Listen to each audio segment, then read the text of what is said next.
Shalom Alauk, ladies and gentlemen. This is your host, Dr. Coker, with the program Bible Explains It All. Overwhelming majority of self-identified Republicans support the way President Trump handled his press conference with Russian President Vladimir Putin. Earlier this week, according to the exit poll that was released Thursday morning, 79% said they are supportive of Trump's handling of the conference. I assume that almost 79% of these conservatives had voted for President Reagan when Reagan brought down the whole empire of Soviet Union. So that was President Reagan then. Conversely, the same amount of liberals, I would say probably have opposed President Trump on his press conference with Russian President Putin. Now, I would assume that, I do not have those exact numbers, probably the same kind of people or same percentage of the people, they have opposed President Reagan then. Now, Shalom Alauk once again, this is your host Dr. Coker. We are just bringing why do I support President Trump on Russia, and we are bringing a Christian perspective, has nothing to do with any kind of politics. So it is just a Christian perspective. And I brought a lot of different statistics for you, so you can just go ahead and just find out if this is true for our so-called beautiful country America to go against Russia or stand with at the time. So we just go and find peace with Russia. Now again, Dr. Coker is here. If you just want to compliment this program, the best compliment you can give to this program, if you just go on YouTube, just type Bible Explains It All and subscribe my channel on YouTube. I'm just going to bring you some research from Oxford Research Encyclopedia. It says the Russian and USA Cold War was as one of history's greatest religious war. And I'm not saying this. This is Oxford Research Encyclopedia is just saying that Russian and USA Cold War was one of history's greatest religious wars between the godless and the God-fearing nation. So please keep this in mind as this program unfolds. Where we are taking this program is just between the godless and the God-fearing two countries, that the Cold War, which was started in 1940s and ended in 1991, we are talking about. Now, our previous presidents of United States, here, and I'm just going to quote them, Harry Truman, President Eisenhower, and they said this, that the US-Soviet rivalry was transformed from a traditional great power struggle into a morality play. Keep that in mind as this program unfolds, religious war and the morality play. So these are the two things. So these countries and our presidents, the previous presidents, up to, I would say, President Reagan, so they fought this war as a religious war, as a war between the right and the wrong, and the war on the Christian values and the morality play. So that's how this war was won against Russia, because from Truman forward on, after every president, so they were talking about this. President Eisenhower used religion to persuade the world that America was a force for good in the international arena. The resulting anti-communist crusade was to have profound consequences for Christian America, contributing to both religious revival and religious. So the revivalship of the right, or the revivalship of the religious revivalship, was because of the byproduct of we were just going war with the godless nation of Russia during the Cold War era. Now the anti-communist dynamic, and this is all Oxford Research Encyclopedia, and I'm not coming up with this. That's why the anti-communist dynamic embraced anti-liberalism and was a factor in the rise of Christian right. Anti-liberalism. So at that point, because Russia in itself was a liberal country, Russia in itself is a communist country and the socialist country.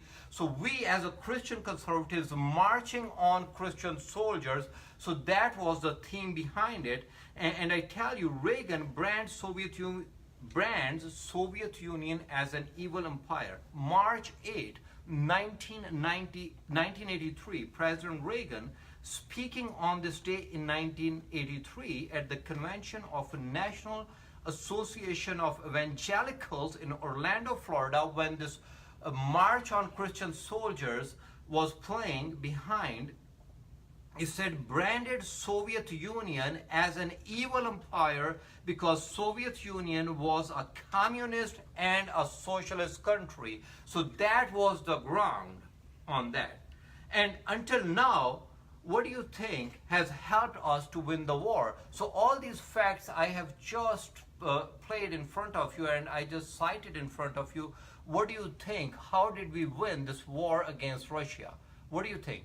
It is. Do you think we have won this war because of some weapons? So that will be a mistake. Absolutely not. Because even during the Cold War era, Russia had more weapons than USA. And Russia was just like way bigger, especially when it comes to. So do you think, we have won this war because we were the capitalist country and the Russia was a socialist country? That's why we won this war? What do you think? I do not think so, because I believe the socialism in itself is a kind of, I don't think so. That's a topic for some another time. But the capitalism, because of, without Christian value, I think is Satanism in itself. And I will just tell you, probably we'll just do this topic on some another day, because I do not want to diverge from my topic. Today our topic is, why do I stand with President Trump on Russia? And I'm just bringing a Christian perspective for you. And thank you very much for watching all over the world again. So now we're just talking about the weapons. So if you look at this, like a 2018 estimated global nuclear warhead, who has the inventories of this nuclear warhead? Now, United States has around 6,550, and I just brought this, this is another, the world's nuclear armed states possess the combined. So this is just another statistics from Arms Control Association. I'm just citing this in front of you. So United States has 6,550 nuclear arms and nuclear warheads, and Russia has 6,850. So right now, Russia still has more nuclear warheads than USA. So how are we going to win this war? So up till now, what I have just probably cited in front of you, there's no other way that we had won this war, the Cold War against Russia. Nothing but the Christian values had won that war for us. And that's what the President Truman up till President Reagan, so that's what they emphasized. They did not emphasize that we have more weapons. They did not emphasize that we are a capitalist or something else. It's only through the Christian values. That's what all these presidents up to President Reagan, they've been emphasizing. Now, I'm just bringing you another statistics on, this is by Mark Bennett. Mark Bennett from the Washington Times on Tuesday, January 28, 2014. So these are the statistics I'm bringing in front of you. So this is just like, who is a godless nation now? Russia says to US. Really? Russia is calling us a godless nation, my brothers and sisters. And I'm not saying this. Washington Times, again, I'm just going to repeat myself. Washington Times, you can go online, and January 28 and 2014 issue. At the height of the Cold War, and that's what Washington Times is saying, at the height of the Cold War, it was common for American conservatives to label the officially atheist Soviet Union as a godless nation. And I just cited you in front of you. It was true. More than 2 decades on history has come in full circle as the Kremlin and its allies in Russian Orthodox Church hurl the same allegations at the West, and there many Euro-Atlantic countries have moved away from their Christian values, including Christian roots and including whatever the Christian beliefs they are on. And Russian President Putin said in a recent keynote, Washington Times is saying that the policies are being pursued, the West and American, and it is just like the policies are pursued regarding the multi-child family, same-sex partnership of faith in God has gone, and the moral degradation is at the height in the West and in America. And that's Washington Times reporting what Putin has quoted, unquoted. So the thing is this, now if you just go back, I'm just going to take you one more, it's just June 21, 2018. That's Jason Casper is saying, I do not know if this is a political showdown by Russia, but it hurts that Mid-East Christians see Moscow as their defender instead of Washington. Up till now, the Christians in the Mid-East, they were seeing what? They were seeing Washington as the defender of the faith in the Mid-East, especially when it comes to the Christian values. But now, according to the polls, they see, you know who they see as the defender of the Christian values? They see Moscow as the defender of the Christian values. And that is a 180-degree turn, and that really hurts when it comes to really defending the Christian values. And that's because of the Christian values I just told you before, and I just cited that we had won the war against Russia. Now, the thing is this, now the religious belief in Russia is just like probably 71% are Orthodox Christian, and they're like Christian values. All the policies are being made according to the many sightings just being made on the Christian values. Now, how do we deal with Russia right now? How should we do this? How should we just go ahead and deal with Russia at this point? Now, if Russia is a Christian brotherhood, then according to 1 Peter chapter number 1, 22, that's how we should deal with Russia, I would say, as a Christian perspective.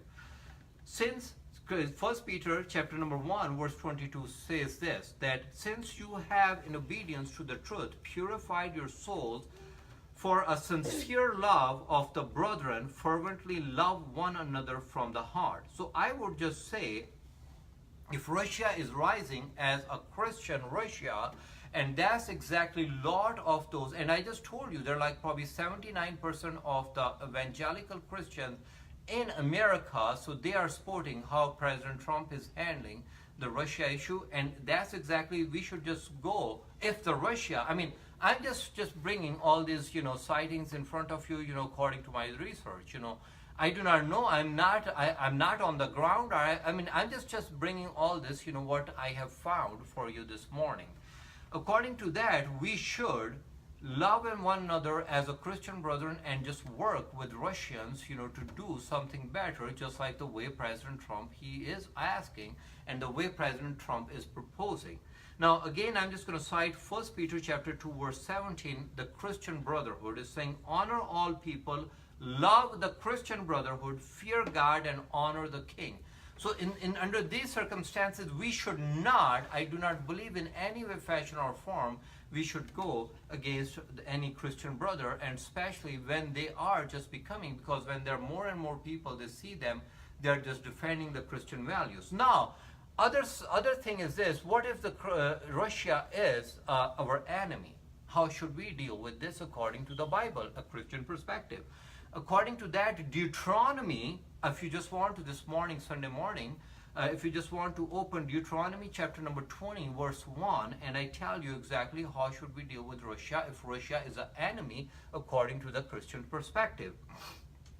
Deuteronomy chapter 20, verse 1, it says, when you go to war against your enemies and see horses and chariots and an army greater than yours, which is, I just cited in front of you, their army is greater than ours right now. In a sense, they have more nuclear warheads, Greater than yours, do not be afraid of them, because the Lord your God who brought you up out of Egypt will be with you. And this was the perspective, this was the Christian perspective from Harry Truman, President Eisenhower, and all the way up to President Reagan. So I think they just read Deuteronomy 20, Deuteronomy chapter number 20 verse 1, because they were not afraid of Russia in any way, fashion or form, because they were not. I'm not saying that we should just like put our hands, we sit idle. We should put hand on hand and just say we're not going to do anything, because that's not the Christian perspective either. We should just, but at the same time, we should not worried about, how big the army in front of it. If we do have the Christian values and if we embrace Christian values, then we do not have to worry about those things. Okay, but I'm just giving you both scenarios. If Russia is a Christian brotherhood, then how should we deal with them? If Russia is Christian enemy, how should we should not worried about this? And Psalm 138 verse 7, I'm just going to cite this. Though I walk in the midst of trouble, you preserve my life. You stretch out your hand against the anger of my foes. With your right hand you save me. As long as I believe America is rooted in the Christian value and America is rooted in the God of Abraham, Isaac and Jacob, so then we do not have to worry about whatever the Russia is doing. But if Russia is becoming a Christian brotherhood and Russia is becoming a Christian country, and then at that point I think it's very tricky to find which side God is standing on. You know where I'm just taking this to? I mean, if they are fighting and they're just saying they are following the Christian values also, then we have to worry about that which side God is on at that point. Now, I'm just going to say this. US and Russia are two leading powers in the world. Russia got more weapons than USA, and USA won the war in 1991 on the basis of Christian values. What about the Christian values right now in America, my brothers and sisters? That's what we have to see. Are we drifting away from these Christian values, or are we adhering to those Christian values? That is the thing which should worry any Christian religious person in America, that if the Christian values are leaving or not. Number one, the only thing counts if God, whoever side God is on, if God is on our side with the side of USA, then you don't have to worry about it. But if someone else is just like, and the other people all over the world, they are just seeing a rising Christian Russia, and then we are living those Christian values, then I'm just seeing there is a problem. Now, Joshua chapter 10 verse 8 said, the Lord said to Joshua, do not be afraid of them. I have given them into your hand. Not one of them will be able to withstand you. Now, again, this is from the Bible. Nobody can withstand, nobody can stand in front of so-called Christian America as long as we are rooted in the Christian values. And I'm just going to cite this Psalm 27. Now, again, Psalm 27 is saying, some trust in the chariots and some in the horses. But who do we trust, my brothers and sisters, according to Psalm chapter number 20, verse 7? Who do you need? What do you think? Even in our personal life, that's exactly how we should work as a Christian brother and a sister all over the world. You do not have to worry about, what other people's they have more possessions, they have more things or whatever. What you should worry about if God is on our side, and that's what we should be worried about, if the God is on the side of America this morning. Now, if President Trump is outreaching Russia from the Christian perspective, so then I would just say, just go ahead, we should do this. And I think President Trump is doing that because if you see, there are just like the majority of the evangelical Christians, they have voted for President Trump, and he knows where his constituents are. And I hope that's what he is just doing it. And then every Christian who understands the power of Christian values stand behind President Trump in that essence, if he is just doing this on the basis of the Christian values. Regardless if regardless if you're a Democrat or Republican, my brother and sister this morning, if you think that your president is reaching them on the basis of, as a Christian president, then we should stand behind it. So I'm just going to say this at the end. Romans chapter number 8 verse 31. I hope in any conflict God stand with America and God stand with USA, because that's exactly, we know that if God is for us, who can be against us? And that's Romans chapter 8 to 31 is saying, what then shall we say in response to these things? If God is for us, who can be against us? Nobody can be against us if God keeps standing with America. And that is the message for today. And if you just want to compliment this program again, my brother and sister, just go on Bible Explains It All by Dr. Coker and just subscribe that channel. Thank you very much for joining us, and thank you very much, and God bless you all. Thank you. Bye-bye.